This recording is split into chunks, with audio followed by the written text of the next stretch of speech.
প্রিয় দর্শক, first security ইসলামী bank beach টাইমে আপনাদের স্বাগত জানাচ্ছি। আমি মারুফ রানী। এই অনুষ্ঠানে আমরা অর্থনীতির বিভিন্ন বিষয় নিয়ে আলোচনা করে থাকি। আজ আমরা আলোচনা করব রানা প্লাজা পরবর্তী শিল্প কারখানার সংস্কার ও কমপ্লায়েন্স বাস্তবায়নের অগ্রগতি নিয়ে।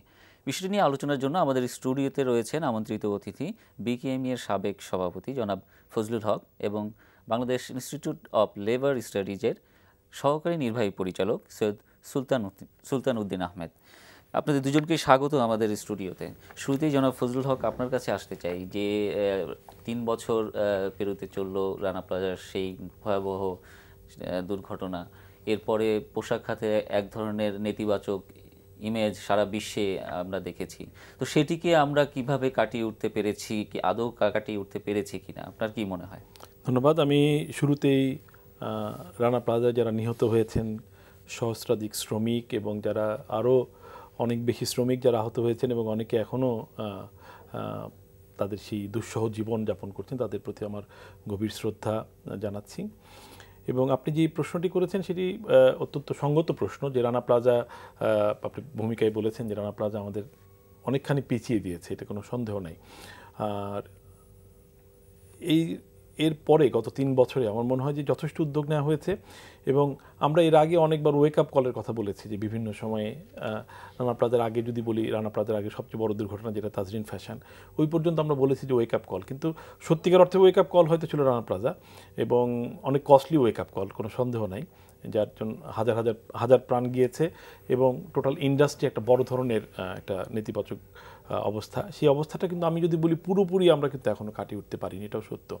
কারণ ওই শকটা এত বড় ছিল যে এই পলিসিতে এখনও কিছু কিছু বায়ার আছে যারা কিন্তু বাংলাদেশে, তারা যখন চলে গিয়েছে তারা এখন পর্যন্ত ফিরে আসেনি বাংলাদেশে। অনেকে বাংলাদেশ থেকে একই রকমভাবে ব্যবসা করছে, কিন্তু বাংলাদেশের যে ডাবল ডিজিট প্রবৃদ্ধি ছিল তাদের কারণে তারা নতুন করে আর কোনো ফ্যাক্টরি অ্যাড না করার একটা সিদ্ধান্ত তারা নিয়ে আছে। সো এই সব মিলিয়ে একটা কঠিন সময় আমরা পার করছি, কিন্তু পাশাপাশি এটাও ঠিক যে আমরা যথেষ্ট অগ্রগতি হয়েছে, বিশেষ করে নিরাপত্তার যে বিষয়গুলো, বিভিন্ন কারখানাগুলোতে শ্রমিকদের মানে স্ট্রাকচারাল সিকিউরিটি, যেটা শ্রমিকদের একটা বড় ব্যাপার, এবং ফায়ার সিকিউরিটি, এই দুটো বিষয়ে যথেষ্ট অগ্রগতি হয়েছে এবং এটা একটা চলমান প্রক্রিয়া এবং প্রক্রিয়াটা অব্যাহত আছে এবং আমরা আশা করছি যে এটা আরও বেগবান হবে।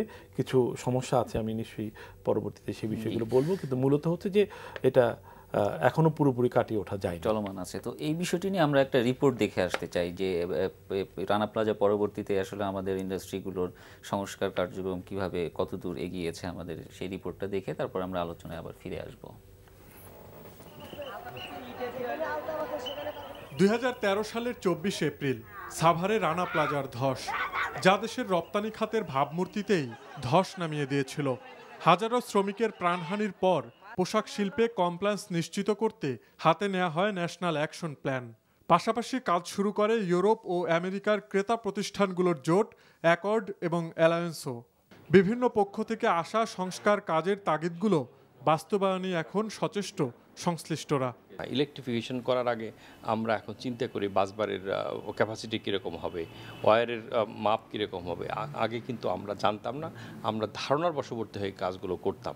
এখন কিন্তু আমরা অনেক কিছু শিখেছি, যার জন্য আগামী দিনে এগুলো আমরা বেনিফিটেড হব। 2016 শেষের মধ্যে আমরা আশা করি যে অ্যাকর্ড এবং অ্যালায়েন্সের যে ফ্যাক্টরিগুলো আছে সেগুলো সম্পূর্ণরূপে ঝুঁকিমুক্ত হয়ে যাবে। তবে ন্যাশনাল অ্যাকশন প্ল্যানের আন্ডারে যে ফ্যাক্টরিগুলো ইন্সপেকশন হয়েছে সেই ফ্যাক্টরিগুলোর জন্য কিছুটা হলেও দেরি হবে। গত 3 বছরে অ্যাকর্ড এবং অ্যালায়েন্স সহ ন্যাশনাল ট্রাইপার্টিট প্ল্যান অফ অ্যাকশনের আওতায় দেশের 3600 কারখানা পরিদর্শন করা হয়েছে। পরিদর্শনে প্রায় সব কারখানায় কোনো না কোনো ত্রুটি শনাক্ত হয়েছে, যার মধ্যে অগ্নি ও বিদ্যুৎ সংক্রান্ত ত্রুটিই বেশি। এছাড়া কাঠামোগত বড় ত্রুটির কারণে বন্ধই করে দেয়া হয়েছে 39টি পোশাক কারখানা। বাকিদের ত্রুটি শনাক্ত করে দেয়া হয়েছে সংস্কারের পরিকল্পনা। তবে আশার বিষয় হচ্ছে তৈরি পোশাকের রপ্তানি বাড়ছে ধারাবাহিকভাবে। যখন সার্টিফিকেট দিয়ে দিচ্ছে অ্যালায়েন্স এবং অ্যাকর্ড, তখন কিন্তু কাস্টমাররা কনফিডেন্স পাচ্ছে। আমাদের অনেক কষ্ট হচ্ছে এবং ব্যয় বহল্য, তারপরেও কিন্তু আমরা তাদের সার্টিফিকেশনের মাধ্যমে কাস্টমারের কনফিডেন্সটা ফিরে পাচ্ছি। আমাদের গ্রোথ যেটা নেগেটিভ ছিল রানা প্লাজার পরে, সেটা কিন্তু আস্তে আস্তে পজিটিভ হচ্ছে। আমরা কিছুটা হইলেও ইমেজ ক্রাইসিস থেকে অবশ্যই উত্তরণ হয়েছে এবং বায়ারদের আস্থা কিন্তু অনেকটাই ফিরে এসেছে। সংস্কার কার্যক্রম এগিয়ে নেওয়ার পাশাপাশি তৈরি পোশাক শিল্পের উৎপাদনশীলতা বাড়িয়ে আন্তর্জাতিক প্রতিযোগিতায় টিকে থাকাটাকে আগামী দিনের চ্যালেঞ্জ হিসেবে দেখছেন বিশেষজ্ঞরা। বিদেশ থেকে চাপিয়ে দেওয়া শ্রমমানের শর্ত, কারখানার পরিবেশের শর্ত, এগুলো এখন দেখাতে হচ্ছে যে এগুলো পরিপালন করতে হচ্ছে। আগে থেকে সতর্ক হলে হতো এতটা খেসারত দিতে হতো না। আমরা যে শুরু করেছিলাম সংখ্যার দিক থেকে অনেক বেশি কারখানা, সেই সংখ্যা হয়তো বাড়বে না, বরং কমেও যেতে পারে, কিন্তু সেগুলোর আকার বাড়বে, সেগুলোর মান ক্রমাগতভাবে বাড়বে। দেশে এখনো অনেক কারখানায় বিজিএমইএ বা বিকেএমইএ এর সদস্য না হয় এগুলো পরিদর্শনের বাইরেই থেকে যাচ্ছে। তাই সেগুলোর ব্যাপারেও দ্রুত সিদ্ধান্ত নেওয়ার তাগিদ বিশেষজ্ঞদের। জনাব সুলতান উদ্দিন আহমেদ, আপনার কাছে আসতে চাই যে আমরা একটা চিত্র দেখলাম যে রপ্তানির একটা ভালো একটা চিত্র, এরপরে নেতিবাচক যেই সংস্কার কার্যক্রম বিজিএমইএ বলছে যে তারা এগিয়ে নিয়েছে। তো আপনি শ্রমিকদের নিয়ে অনেক কাজ করেছেন, নিবিড়ভাবে কাজ করেছেন আপনারা। তো শ্রমিকদের যেই কমপ্লায়েন্স, যে নিরাপত্তা নিশ্চিতকরণের ক্ষেত্রে আসলে আপনি কি দেখেছেন যে আমরা কতটুকু আমরা এগুতে পেরেছি এই 3 বছরে? ধন্যবাদ। আমরা যেটা দেখলাম সেটি তো আমাদের সবারই আসলে জানা, এবং এই ঘটনায় যারা প্রাণ হারিয়েছে আমরা শুরুতেই তাদের প্রতি গভীর শ্রদ্ধা জানাচ্ছি, সমবেদনা জানাচ্ছি তাদের পরিবারদের প্রতি। যে ক্ষতি হয়েছে সে ক্ষতি তো পুষিয়ে নেওয়া যাবে না, তবে প্রত্যেক ক্ষতির উপরে দাঁড়িয়ে যদি আপনার ঘুরে দাঁড়ানোর দৃঢ় প্রত্যয় থাকে এবং সে অনুযায়ী আগানো যায়, তাহলে আমরা সেটা নতুন করে আবার অনেক কিছু অর্জন করতে পারি সেই অভিজ্ঞতা থেকে। এক্ষেত্রে নিঃসন্দেহে আমি ফজলুল হকের সাথে একমত যে আমাদের যে নিরাপত্তা সংক্রান্ত ব্যাপার, বিশেষ করে কাঠামোগত অগ্নিকাণ্ড নিরাপত্তা, সে ব্যাপার উন্নয়ন হয়েছে। কিন্তু এখানে যে জিনিসগুলো আমাদের মনে রাখতে হবে যে ইমেজ ক্রাইসিসটা কিন্তু শুধুমাত্র রানা প্লাজা দুর্ঘটনা হয়েছে বলে, মানে হওয়ার পরে এটা প্রচারিত হয়েছে বেশি, কিন্তু কিছু কিছু ক্ষেত্রে কিন্তু আন্তর্জাতিক এবং জাতীয় আপনার যে মনোযোগ বা বিবেচনা সেটা কিন্তু ছিল। যেমন শ্রমিকদের মজুরির ব্যাপারটা ছিল, শ্রমিকদের প্রতিনিধিত্ব করা, শ্রমিক ট্রেড ইউনিয়ন গড়ার ব্যাপারটা ছিল, অন্যান্য কর্মপরিবেশের ব্যাপার, এবং কারখানার বাইরেও তাদের থাকা চলাচলের পরিবেশের ব্যাপারটা কিন্তু ছিল, নাগরিক সুবিধাগুলো সবগুলো। যে এর মধ্যে আমরা উন্নয়নের জন্য পদক্ষেপ নেওয়া হয়েছে ব্যাপারটা কিন্তু এরকম না। এখানে নিরাপত্তার ক্ষেত্রে দুটো জিনিস এখানেই এগিয়ে বেরিয়ে এসেছে, যে বিজিএমই বিকেএমইর সদস্য এবং অ্যাকর্ড এবং অ্যালায়েন্সের দ্বারা যেগুলো পরীক্ষিত হচ্ছে সেগুলো, এর বাইরেও তো কারখানা আছে। সুতরাং নিরাপত্তার ক্ষেত্রে কাউকে বাদ দেওয়া যায় না। ওটা যখন দুর্ঘটনা হবে, যদি হয়, আমরা চাই না দুর্ঘটনা হোক, কিন্তু যদি হয় কোনো কারণে, তখন কিন্তু বলা যাবে না যে এটা অমুকের সদস্য না। যে সংস্কার কার্যক্রম এবং শ্রমিকদের নিরাপত্তার বিষয়টি তো অ্যাকর্ড অ্যালায়েন্সের তো রয়েছেই, তো আরও কিছু যেগুলো বিজিএমইএ কিংবা বিকেএমইএ এর বাইরে যেসব ফ্যাক্টরি আছে সেগুলোর আসলে কি করা যেতে পারে? একটা হচ্ছে যে আমি খুব নিরাপত্তার ব্যাপারটা কিন্তু সর্বাত্মক, এটা মনে রাখতে হবে। নিরাপত্তা কিন্তু আংশিক হয় না। সুতরাং এখানে, এবং এই নিরাপত্তা কিন্তু অনেক আগে থেকে রাষ্ট্রের দায়িত্ব। আমরা যে এটা এখন আমরা মনে করতেছি যে অ্যাকর্ড অ্যালায়েন্স করে দিবে বা ন্যাশনাল অ্যাকশন প্ল্যানের আন্ডারে কিছু সংখ্যক হবে, কিছু সংখ্যক হতে পারে না, এটা প্রতিনিয়ত হতে হবে এবং সর্বাত্মক হতে হবে। সেক্ষেত্রে আমি বলবো যে আমাদের পরিদর্শন বিভাগের এখন সবচেয়ে বড় দায়িত্ব হচ্ছে, যেখানে খুব দ্রুত পৌঁছানো দরকার, যেগুলো একটু নাজুক সেখানে পৌঁছানো। যেখানে অ্যাকর্ড অ্যালায়েন্স আছে সেগুলো কিন্তু এমনি একটু উন্নত ছিল, যার জন্য আপনি দেখবেন যত নেগেটিভভাবে প্রচার করা হয়েছে আমাদের কারখানাগুলোর অবস্থা কিন্তু তত নেগেটিভ ছিল না। কিন্তু আমি জানি না, মানে সংখ্যায় কিন্তু ওই পার্সেন্টেজ কিন্তু এরকম আসেনি। সুতরাং এর কারণ হচ্ছে যে তারা তো এমনিই যেখানে ব্র্যান্ডদের কমপ্লায়েন্স ছিল বা সেখানেই তারা করতেছে। আমাদের একটু দ্রুতগতিতে নিচের দিকে যাওয়া দরকার, এটা একটি দিক। আর দ্বিতীয় দিক হচ্ছে এর পাশাপাশি শ্রমিকদের যে অন্যান্য বিষয়গুলো, তাদের কর্মপরিবেশ, তাদের যে কাজের ঘন্টা, মজুরির ব্যাপারটা, এগুলো নেওয়া দরকার। আরেকটি জিনিস আমরা এখন খুব গুরুত্ব সহকারে এবং একদম সর্বাত্মক একটা কর্মপরিকল্পনা আনা হচ্ছে, সেটা হচ্ছে শ্রমিকদের থাকার জায়গাটা। এই যে এত লক্ষ শ্রমিক যে ঢাকা শহর এবং চট্টগ্রাম শহরে জড়ো হয়েছে, তাদের কিন্তু নাগরিক সুবিধা নিশ্চিত করার কোনো ব্যবস্থা করা হয়নি। সুতরাং আমরা যদি রানা প্লাজাকে এভাবে ধরে নিই যে রানা প্লাজার এমন একটা এত বড় ঘটনার পরে শুধু গার্মেন্টস শিল্পকেই আমরা উন্নয়ন করব, সেটাও ঠিক না। এর মাধ্যমে তখনই আমরা বলতে পারবো যে এই অভিজ্ঞতা থেকে আমরা শিক্ষা নিয়েছি, যদি সারা বাংলাদেশকে আমরা একটি নিরাপদ কর্মক্ষেত্র দেশ হিসাবে তুলে ধরতে পারি। জি, জনাব ফজলুল হক, উনি যে বিষয়টি বলছিলেন যে আসলে সার্বিকভাবে কি একটি সমন্বয়ের অভাব ছিল যে আমাদের এই সংস্কার কার্যক্রমের এই বিষয়টি? না, এটা আসলে ঠিক সমন্বয়ের অভাব বলবো না, আমি বলবো এটা দীর্ঘদিনের সমস্যাটা পুঞ্জীভূত হতে হতে এত বিশাল আকারে হয়েছে এবং এত কম সময়ে সবাই ব্যাপারটা সমাধান করতে গিয়েছে, যে জন্য মানে আমাদের সক্ষমতার চাইতে প্রয়োজনটা অনেক বেশি ছিল আমার মনে হয়। কারণ যেটা আমি বললাম যে ওয়েক আপ কলটা অনেক আগে থেকে আমরা বলছি, কিন্তু আসলে ওই অর্থে এই পরীক্ষা নিরীক্ষাটা কখনই হয়নি। ফলে একসঙ্গে যখন অনেকগুলো কারখানা পরিদর্শন করার ব্যাপার চলে আসলো এবং বায়াররা খুব লজিক্যালি তারা তাদের বাইরে অন্য জায়গায় কেন যাবে সেটাও একটা যুক্তিসঙ্গত কথা। কিন্তু সুলতান ভাই যেটা বলছেন আমি সেটার সঙ্গে করতে চাই, এটা আসলে কিন্তু রাষ্ট্রের দায়িত্ব যে সমস্ত কারখানাগুলো বিজিএমই বিকিএমের মেম্বার না, এবং উনি খুব যথার্থ বলেছেন যে আরেকটা দুর্ঘটনা যদি ঘটে তখন কিন্তু আপনি এই কথা বলতে পারবেন না যে ওনারা কারো মেম্বার না, অ্যাকর্ড অ্যালায়েন্সের অধীনে না, তখন তো প্রবলেমটা হয়ে যাবে কান্ট্রি স্পেসিফিক। রানা প্লাজা 3-4টা কারখানা ছিল, প্রবলেম কিন্তু সেই 3-4টা কারখানা হয় নাই, সেটার দায় কিন্তু পুরো দেশকে বহন করতে হয়েছে এবং হচ্ছে এখনও। সো আরেকটা যদি ওইরকম কোনো ঘটনা ঘটে তাহলে এর দায়টা কিন্তু আবারও সেই পুরো দেশের উপরই আসবে এবং সেটা আরও ভয়াবহ আকারে আসবে। কারণ তখন আমরা যেই অগ্রগতির কথা বলছি এই অগ্রগতির কথা তখন আর কেউ শুনতে চাইবে না, তখন বলবে যে না এগুলো সব মানে মুখের কথা। সো আমার মনে হয় যে এখানে ন্যাশনাল অ্যাকশন প্ল্যান যেটা আছে সেটাকে আরও বিস্তৃত করা দরকার জরুরি ভিত্তিতে, এবং সমস্ত কারখানা irrespective of their affiliation with any association or any buyer, এগুলোকে বিশেষ করে পোশাক কারখানা, কারণ পোশাক কারখানাটাই আন্তর্জাতিক ফোকাস আছে এবং এটাও সত্যি যে নিরাপত্তার কথা যদি বিশ্লেষণ করেন তাহলে অন্যান্য শিল্পের অবস্থা যে আমাদের চাইতে ভালো এটা ভাবার কোনো কারণ নাই। কিন্তু যেহেতু পোশাক শিল্পটা আন্তর্জাতিক ফোকাসে আছে, আমরা সেকেন্ড লার্জেস্ট এক্সপোর্টার, আমাদের সমালোচক আছে, শত্রু আছে, সেটাও আমাদেরকে খেয়াল রাখতে হবে। এই বিষয়টিতে আমি আবার আসবো, তবে তার আগে রানা প্লাজায় যারা ক্ষতিগ্রস্ত হয়েছেন তাদের অবস্থাটা কি আমরা একটু একটা রিপোর্টে আমরা দেখে আসতে চাই। রানা প্লাজা দুর্ঘটনায় স্বামী হারানো মাহফুজা বেগম রুবিনা তার একমাত্র মেয়ে আলিফাকে নিয়ে নেমেছেন জীবনের কঠিন সংগ্রামে, আর সেই সংগ্রামে পাশে পায়নি নিজের ভাই কিংবা পরিবারকেও।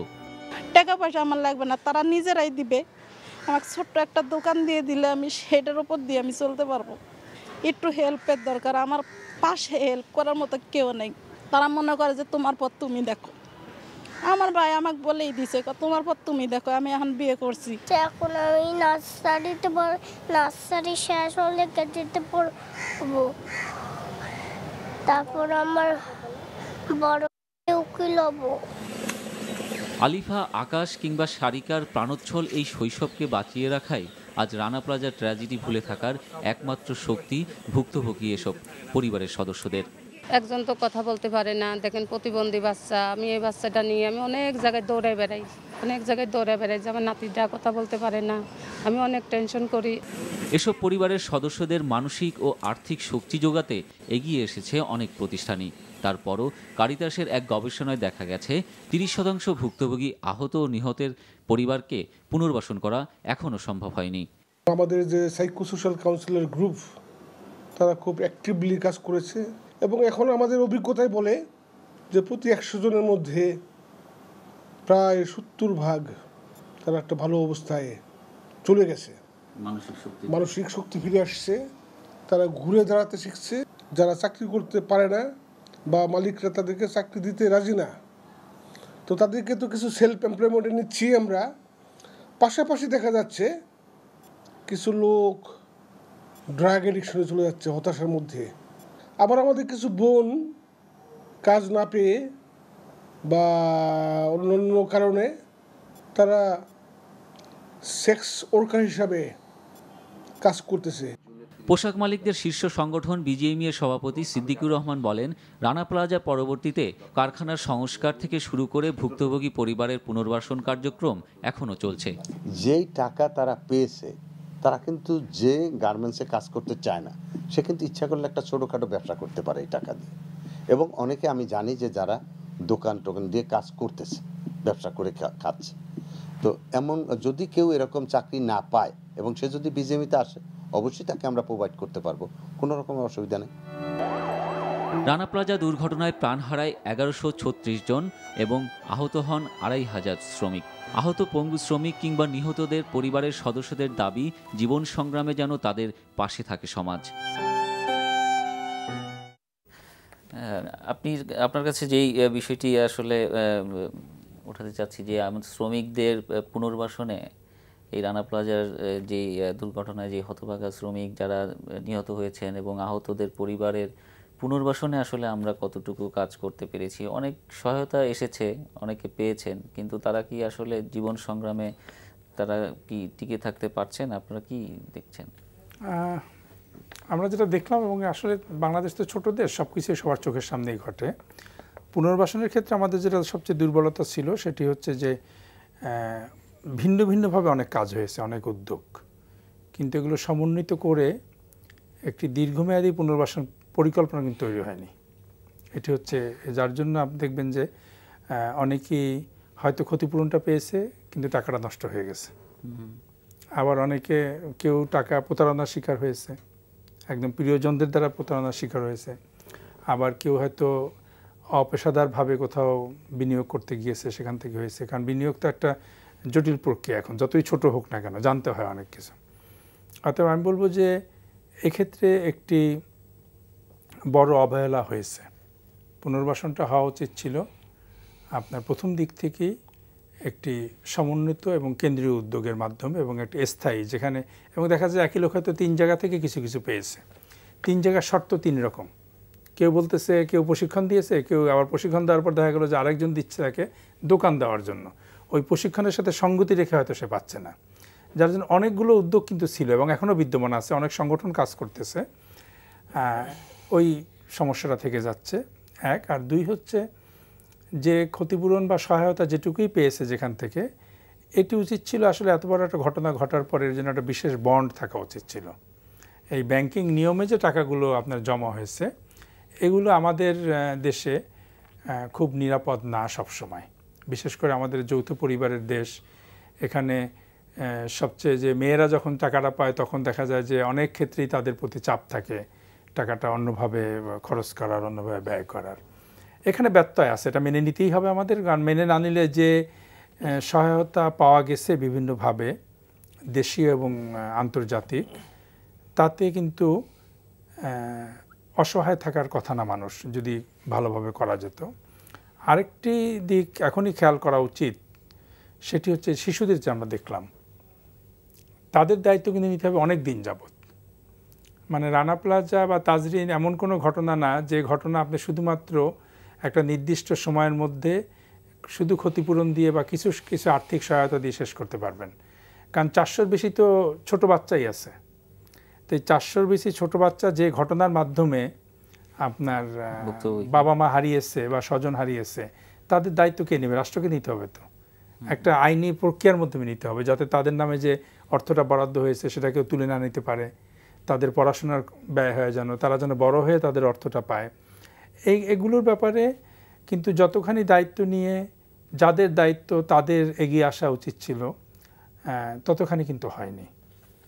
জনাব ফজলুল হক, আপনাদের পক্ষ থেকে কি আসলে কোনো এই যারা আহত হয়েছেন কিংবা যারা আবার কর্মে ফিরে আসার মতো সক্ষম হয়েছেন, তাদের ব্যাপারে আপনারা কি ধরনের কাজ করেছেন? এটা মালিক পক্ষ যেটা করেছে, এমনিতে আর্থিক সহায়তা কিন্তু এই যে সুলতান ভাই যেটা বললেন বিভিন্নভাবে, যেটা সেখানে কিন্তু মালিকদেরও একটা কন্ট্রিবিউশন ছিল। বিজিএমই বিকিমি মানে উভয় সংগঠনের মালিকদের একটা কন্ট্রিবিউশন ছিল, আর্থিক কন্ট্রিবিউশন। আর একটা বড় যেটা, সেটা হচ্ছে যারা সক্ষম ছিলেন, পরিবারের যারা সক্ষম ছিলেন তাদেরকে চাকরির ব্যবস্থা কিন্তু করা হয়েছে। আমার কাছে ঠিক সঠিক পরিসংখ্যান নেই কত হাজার বা কত শো, বাট প্রচুর চাকরি কিন্তু দেওয়া হয়েছে এবং চাকরি কিন্তু এখনও দেওয়া সম্ভব, যেটা খুব সহজেই যেই জিনিসটা করা যায়। কারণ প্রচুর চাকরি কিন্তু খালি আছে পুরো ইন্ডাস্ট্রিতে। এবং এটা সুলতান ভাই ঠিকই বলেছেন, এটা কিন্তু সঠিক পরিসংখ্যানও নাই, এই যে সমন্বয়ের অভাবের কারণে, যে আসলে ক্ষতিগ্রস্ত লোকের সংখ্যা কত এবং কতজনকে এই মানে পুনর্বাসন প্রক্রিয়ার আওতায় আনা হয়েছে এবং কতজন বাইরে আছে, যে বেসিক একটা পরিসংখ্যান যেটা দরকার ছিল সেই পরিসংখ্যানটা আমার মনে হয় যে অ্যাভেলেবেল না, কারণ বিভিন্নভাবে বিভিন্ন জায়গা থেকে এসেছে। এবং যেটা সুলতান ভাই কারেক্টলি বলেছেন যে এমন হতে পারে যে একজন 3 জায়গা থেকে সাহায্য পেয়েছেন এবং এই প্রক্রিয়া হয়তো কেউ বাদও পড়ে গেছেন, কেউ হয়তো আসতে পারেন নাই, হ্যাঁ, অনেকে প্রতারণার শিকার হয়েছে যেটা বলেছেন। সো এই জায়গাটাতে আমি মনে করি এখন উদ্যোগ নেওয়াটা একটু জটিল হবে, কারণ সময় অনেক গড়িয়ে গেছে এবং মানে 3 বছর পার হয়ে গেছে। তারপরেও সরকারিভাবে উদ্যোগটা সরকারকেই নিতে হবে, কারণ তারাই গার্জিয়ান, তারা ডাকলেই হয়তো সবাই আসবে, আমি ডাকলে হয়তো সবাই আসবে না, আপনি ডাকলে হয়তো সবাই আসবে না। সো এখানে যদি এখনও স্কোপ থাকে, আমি মনে করি যে এই পুরো জিনিসটাকে সমন্বিত করে কেউ যদি বাদ থাকেন, কেউ যদি এই পুনর্বাসন প্রক্রিয়ার বাইরে থাকেন, তাদেরকে এই পুনর্বাসন প্রক্রিয়া আনা দরকার। এবং যেই শিশুগুলো, যেটা সুলতান ভাই বলেছেন যে তাদের যারা বিশেষ করে যারা তার বাবা মা বা দুজনকে হারিয়েছেন, তাদের জন্য সমন্বিতভাবে একটা সুন্দর নিশ্চিত ভবিষ্যৎ ব্যবস্থা করার উদ্যোগ নেওয়াটা মনে হয় যে খুবই জরুরি এবং এটা দ্রুতই করা দরকার, কারণ অলরেডি 3 বছর পার হয়ে গেছে এবং এই যে যত দেরি হবে এই পুনর্বাসন প্রক্রিয়াটা তত কিন্তু জটিল এবং জটিলতর হবে। জি, তো আমরা অনুষ্ঠানের একেবারে শেষ পর্যায়ে চলে এসেছি, তো আজকের মতো এখানে শেষ করতে হচ্ছে। আপনাদের দুজনকে অনেক ধন্যবাদ আমাদের স্টুডিওতে আসার জন্য। দর্শক শুনছিলেন আমাদের আলোচনা, আজ এখানেই শেষ করছি। আর আমাদের এই অনুষ্ঠান পুনরায় দেখতে ভিজিট করুন www.ntvbd.com এই ঠিকানায়। সবাই ভালো থাকুন, সুস্থ থাকুন, ধন্যবাদ সবাইকে।